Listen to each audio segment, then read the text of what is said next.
जी वो वीडियो भी मेरे पास है, वो ट्वीट भी मेरे पास है, और आपकी जो बेबसी है वो ट्वीट और वीडियो के जरिए मैंने देखी भी, मैंने जानी भी।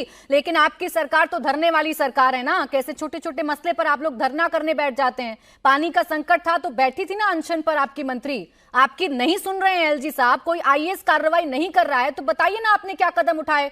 दिल्ली की जनता को रूबरू कराते ना, बैठते धरने पर, मैं सवाल ही ना करती फिर आपसे। ये तो नमस्कार, जय हिंद दोस्तों। आज की डिबेट में आप नेता कुलदीप यादव की धुलाई होते हुए देखेंगे। आज की डिबेट बीजेपी के शहजाद पूनेवाला और आप नेता कुलदीप यादव के बीच होने वाली है। दरअसल ये डिबेट दिल्ली में 3 यूपीएससी छात्रों की मौत को लेकर है, जिसमें आम आदमी पार्टी का नेता ये बोल रहा था कि इसके जिम्मेदार वो नहीं बल्कि बीजेपी है। जिसके बाद बीजेपी नेता शहजाद पूनेवाला और एंकर दोनों ने मिलकर आप नेता को जो धोया वो आप खुद ही देखिए। अभी कुछ दिन पहले ऑल मिनिस्टर की मीटिंग हुई थी जिसमें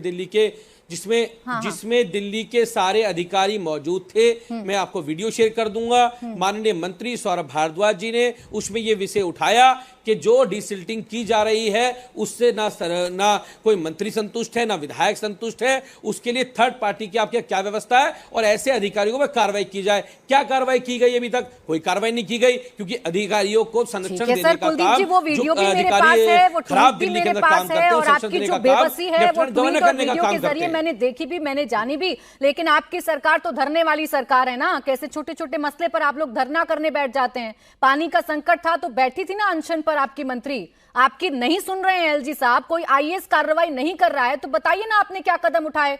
दिल्ली की जनता को रूबरू कराते ना, बैठते धरने पर, मैं सवाल ही ना करती फिर आपसे। ये तो प्राची जी, प्राची जी, ये तो आप भी भली भांति जानते। मैं फिर बोल रहा हूं, ये दोषारोपण करने का समय बिल्कुल नहीं है। मैं पूरी जिम्मेदारी से ये बात कह रहा हूं, और मैं इसलिए कह रहा हूं बार बार कि जो अधिकारी इसमें शामिल हैं उन अधिकारियों के ऊपर सख्त कार्रवाई करने का काम दिल्ली के उपराज्यपाल महोदय करने का काम करें। उन बच्चों के भविष्य को जिम्मेदारी ली हो। दिल्ली में केवल एक इलाका नहीं है, जिम्मेदारी तो कम से कम ले ली। अच्छा चलिए, आप जिन पर ट्रांसफर करने की कोशिश कर रहे हैं, जिन पर अब पूरी जिम्मेदारी है दिल्ली को सुधारने की, आपके शब्दों में, आपके लहजे में, उनसे ही बात कर लेती हूं। शहजाद पूनावाला जी, अभी भी ऐसा घूम फिर कर लग रहा है कि जिम्मेदारी आप लोगों की है। वो तो बेबस हैं, ना तो वो ट्रांसफर कर सकते किसी अधिकारी का, ना कार्रवाई कर सकते, बस आपसे गुहार लगा सकते हैं। देखिए, मैंने 7-8 मिनट मेरे भाई कुलदीप की बातें सुनी है, और आज बहुत संवेदनशील मुद्दा है, तो मुझे उम्मीद है कि वो भी मेरे बातों को, तर्कों को सुनेंगे, उसके बाद वो अपने समय पर जवाब देंगे। सबसे पहले तो ये हादसा या घटना नहीं है, ये मानव निर्मित हत्या है, और इसको उसके अलावा कुछ नहीं बुलाया जा सकता। ये इसलिए कह रहा हूं क्योंकि एक बयान मैं आपको सुनाना चाहता हूं 2015 का, सुनिए। दिल्ली के ड्रेनेज सिस्टम को ठीक करेंगे। दिल्ली में बारिशों में ये जो पानी जमा, जगह जगह पानी जमा होने का, ये 2015 का बयान है श्री केजरीवाल जी का। 2015 से लेकर अब 2024 आ गए। चलिए छोड़ देते, सुनिए। दिल्ली की जनता को आश्वासन देना चाहूंगी कि इस बार दिल्ली की जनता मॉनसून एंजॉय करेगी, और किसी भी तरह। ये शैली ओबरॉय का अभी का बयान है। मान लीजिए कि कोई कोऑपरेट नहीं कर रहा था तो शैली ओबरॉय अभी का बयान क्यों देती? जुलाई 22 का दुर्गेश पाठक का भी बयान है, जहां पर उसने भारतीय जनता पार्टी के राजेंद्र भाटिया जी को धन्यवाद दिया है कि भाटिया जी, आपकी वजह से हम लोगों को पता चल रहा है लीकेज का है और हम उसको ठीक करवा रहे हैं। पर वो विषय नहीं है आज। आज विषय क्या है, मैं आपको एक के बाद एक बताना चाहता हूँ। 26 जून को आपके सामने एक कंप्लेंट आई होगी। एक युवक ने कंप्लेंट डाली थी दिल्ली सरकार को कि किस प्रकार से ये राजेंद्र के अंदर क्लासेस चल रही थी और वो गलत तरीके से चल रही थी, और वहां पर शिकायत करने के बाद भी कार्रवाई नहीं हुई क्योंकि एमसीडी के कमिश्नर और एमसीडी के लोगों ने पैसे लिए हुए हैं। ये 26 जून की कंप्लेंट पर क्या कार्रवाई की? पॉइंट नंबर 1, वो किशोर सिंह कुशवाहा ने कंप्लेंट डाली थी। 9 जुलाई को जो परमिशन फायर सर्विसेज जो दिल्ली सरकार में आती है उन्होंने दी, वो स्टोरेज के लिए दी। स्टोरेज के बदले अगर वहां पर क्लास चल रही है तो स्थानीय विधायक को नहीं पता वहां पर कौन फायर सर्विसेज का जा रहा था चेक करने के लिए, परमिशन के हिसाब से चल रही थी, उसके बारे में कोई जवाब नहीं। तीसरी बात, मैंने आपको शैली ओबरॉय जी की बात तो सुनाई है, उसके अलावा राजेंद्र नगर का ये व्हाट्सएप ग्रुप है। ये 15 दिन से व्हाट्सएप ग्रुप में, जहां पर दुर्गेश जी भी ग्रुप में है, दुर्गेश जी को मैसेज भेजा जा रहा था कि दुर्गेश भाई घटना हो जाएगी, यहां पर पानी थोड़ी सी बारिश में जम जाता है, आ जाता है, इसलिए आप तुरंत कुछ करवाइए। दुर्गेश जी ने उस मैसेज को देखा भी, और उसके बाद भी वहां पर डिसिल्टिंग क्यों नहीं करवाई गई उसका कोई जवाब नहीं। अब मैं आपको बताना चाहता हूं कि इसके अलावा पिछले 4 हफ्तों में क्या हुआ है। जून 28, 40 वर्षीय महिला रोहिणी में वाटर लॉगिंग और शॉक लगने से मृत्यु। जुलाई 13, 39 ईयर्स की एक महिला भजनपुरा इलाके में इसी प्रकार से मृत्यु। जुलाई 22 को पटेल नगर में एक यूपीएससी एस्पिरेंट की हत्या इसी प्रकार से, और आज जुलाई 27 को ये हत्या जो हुई है, 3 हत्याएं हुई हैं। इन सभी मामलों में मुझे बताइए कि आम आदमी पार्टी जब तक ये मामला नहीं हुआ, इसमें क्या स्टैंड लिया उन्होंने? कोई स्टैंड नहीं लिया, उन्होंने एक बात नहीं कही।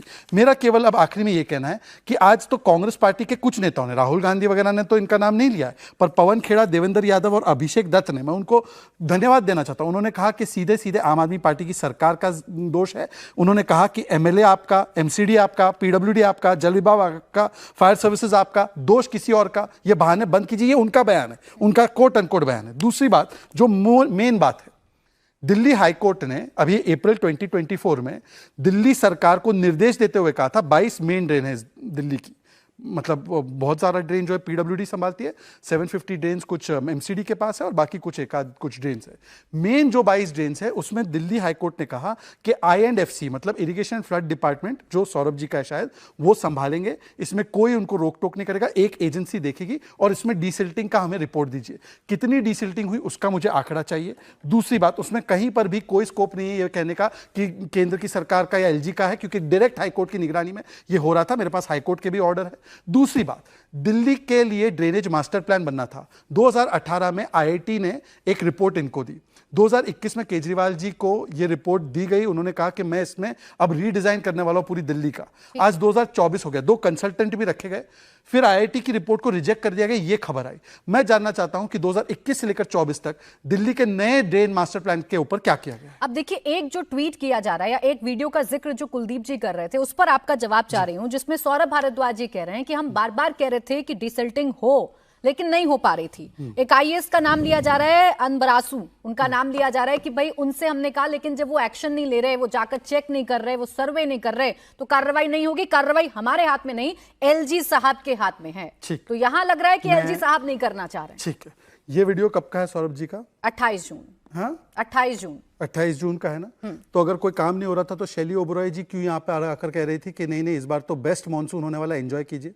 तब शैली ओबरॉय ये वीडियो बनाती कि भाजपा ये जो है ये करने नहीं दे रहे। और दूसरा, ये है दुर्गेश पाठक का 22 जुलाई का बयान।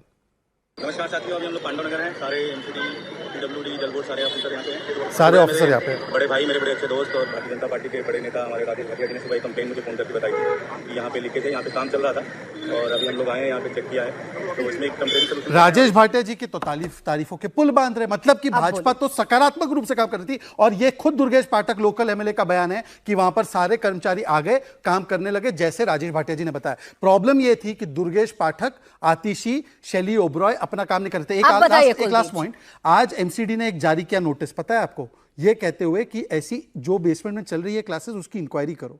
आज पता चला आपको ये बात? अब देखिए कुलदीप कुमार जी, ये सवाल तो है ना, जब घटना होगी क्या तभी सरकार को एक्शन लेना, सरकार को एक्टिव होना जरूरी है? ये तो ऐसा लग रहा है ना, घटना होने दीजिए, चलिए जाइए, जान जाएगी तो हम आ जाएंगे बताने के लिए कि क्या हुआ। तो दोस्तों, आपको क्या लगता है दिल्ली में जो हुआ उसका जिम्मेदार कौन है? कमेंट करके बताएं। और डिबेट अच्छी लगी हो तो लाइक करो, चैनल को करें सब्सक्राइब। हम मिलेंगे अगली किसी ऐसी ही डिबेट के साथ में, जब तक के लिए नमस्कार।